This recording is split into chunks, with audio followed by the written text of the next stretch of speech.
হওয়ার পরে একটা সন্ত্রাস সৃষ্টি হয়।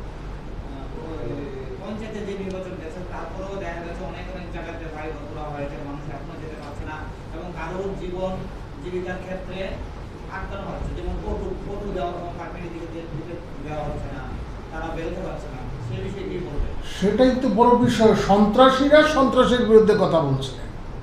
এই রাজ্যের যে সন্ত্রাসের ইতিহাস,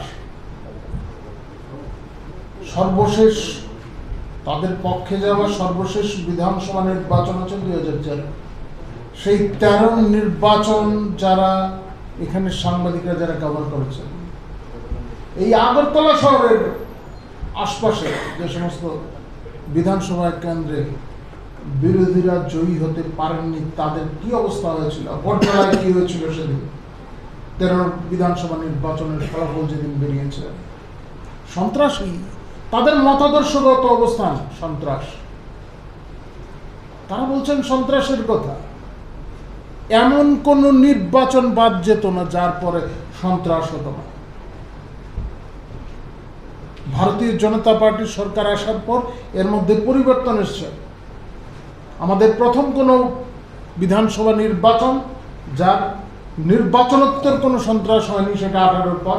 আর 23-এর নির্বাচন এমন একটা নির্বাচন যার আগে এবং পরে নির্বাচনী মানে রাজনৈতিক সন্ত্রাসে কেউ বলি হননি।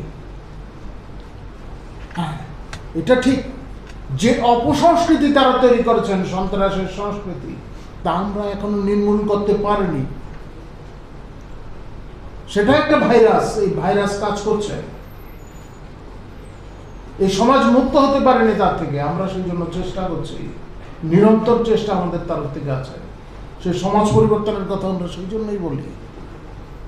আমরা সফল হয়ে গেছি এই কথা আমরা বলি না, কিন্তু আমাদের চেষ্টা জারি আছে। গতকাল যে সহসভাপতিকে বহিষ্কার করা হয়েছে সেই বিষয় নিয়ে উনি আজকে সামাজিক মাধ্যমে লিখেছেন যে ওনার কাছে সে মেমোরেন্ডাম দিয়ে পৌঁছেনি, 1 নম্বর কথা। 2 নম্বর কথা হচ্ছে উনি বলেছেন যে ওনাকে যে এক্সপেল করা হয়েছে সেই বিষয়ে রাজ্যের দেশের প্রধানমন্ত্রী এবং স্বরাষ্ট্রমন্ত্রীর সঙ্গে এই বিষয়ে কোনো অনুমতি নেওয়া হয়েছে কিনা, কারণ তাদের জন্য তিনি পার্টিতে জয়েন করেছিলেন। এই বিষয়টা নিয়ে আপনি কারণ অনুমতি কি করেছেন সেটা আমাদের জানা নেই। তবে ভারতীয় জনতা পার্টি তার নিজস্ব সংবিধান আছে এবং পার্টির সংবিধান অনুযায়ী কাজ হয়।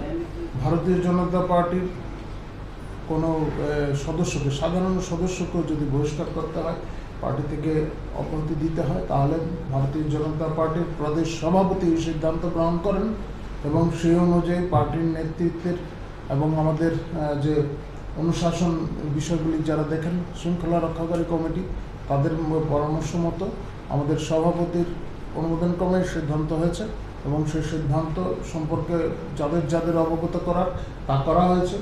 শুধু মানে সাংবাদিকদের অবগত করার দায়িত্ব ছিল বিবৃতি দিয়ে, সেটা আমাদের সুনীল সরকার করেছে।